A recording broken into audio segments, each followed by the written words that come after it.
नमस्कार। कथा स्पंदन में आपका स्वागत है। आज मैं आपको श्री साई चरित्र के अध्याय 9 में से तरखट कुटुंब की कथा सुना रही हूँ।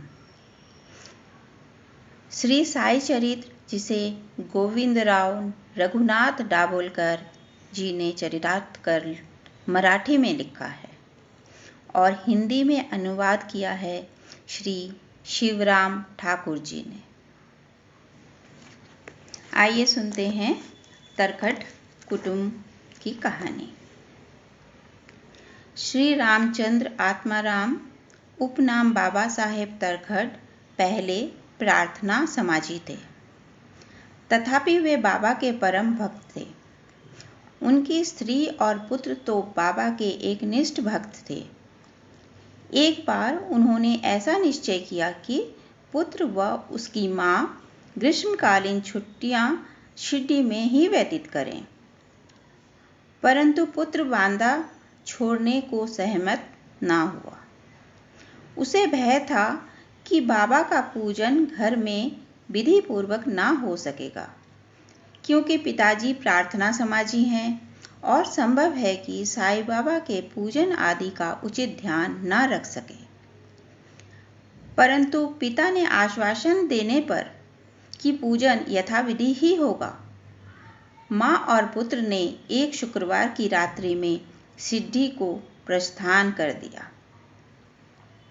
दूसरे दिन शनिवार को श्रीमान तरखट ब्रह्म मुहूर्त में उठे और स्नान आदि कर पूजन प्रारंभ करने के पूर्व बाबा के समक्ष साष्टांग दंडवत करके बोले, हे बाबा, मैं ठीक वैसा ही आपका पूजन करता रहूँगा जैसे कि मेरा पुत्र करता रहा है, परंतु कृपया कर इसे शारीरिक परिश्रम तक ही सीमित ना रखना। ऐसा कहकर उन्होंने पूजन आरंभ किया और मिश्री का नैवेद्य अर्पित किया, जो दोपहर के भोजन के समय प्रसाद के रूप में वितरित कर दिया गया। उस दिन की संध्या तथा अगला दिन इतवार भी निर्विघ्न व्यतीत हो गया। सोमवार को उन्होंने ऑफिस जाना था, परंतु वह दिन भी निर्विघ्न निकल गया। श्री तरखट ने इस बार अपने जीवन में कभी पूजा न की थी। उनके हृदय में अति संतोष हुआ कि पुत्र के दिए गए वचन अनुसार पूजा यथाक्रम संतोषपूर्वक चल रहा है। अगले दिन मंगलवार को सदैव की भांति उन्होंने पूजा की और ऑफिस को चले गए। दोपहर को घर लौटने पर जब वे भोजन को बैठे तो थाली में प्रसाद न देखकर उन्होंने अपने रसोइयों से इस संबंध में प्रश्न किया। उन्होंने बताया कि आज विस्मृतिवश वे नैवेद्य अर्पण करना भूल गए हैं। यह सुनकर वे तुरंत अपने आसन से उठे और बाबा को दंडवत कर क्षमा याचना करने लगे तथा बाबा से उचित पथ प्रदर्शन न करने तथा पूजन को केवल शारीरिक परिश्रम तक ही सीमित रखने के लिए उल्हाना देने लगे। उन्होंने संपूर्ण घटना का विवरण अपने पुत्र को पत्र द्वारा सूचित किया और उसे प्रार्थना की कि यह पत्र बाबा के श्री चरणों में रखकर उनसे कहना कि वे इस अपराध के लिए क्षमा प्रार्थी हैं। यह घटना बांद्रा में लगभग दोपहर को हुई थी और उसी समय शिरडी में जब दोपहर की आरती प्रारंभ होने ही वाली थी कि बाबा ने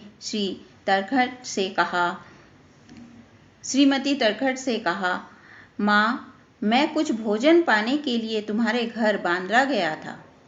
द्वार में ताला लगा देखकर मैंने किसी प्रकार गृह में प्रवेश किया, परंतु वहां देखा कि भाऊ श्री तरखट मेरे लिए कुछ भी खाने को नहीं रख गए हैं, अतः मैं भूखा ही लौट आया हूँ।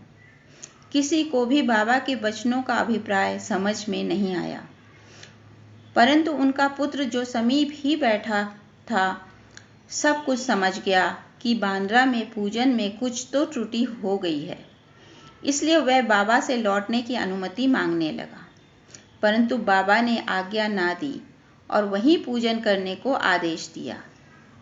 उनके पुत्र ने शिड्डी में जो कुछ हुआ उसे पत्र में लिखकर पिता को भेज दिया और भविष्य में पूजन में सावधानी बरतने के लिए विनती की।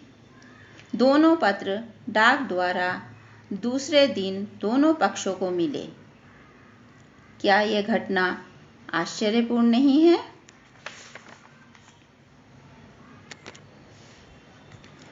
भगवत गीता में कहा है, पत्रम पुष्पम फलम त्वयं यो मे प्रेष्यति तदहं भक्त युपः तम शनामि प्रयतात्मनः।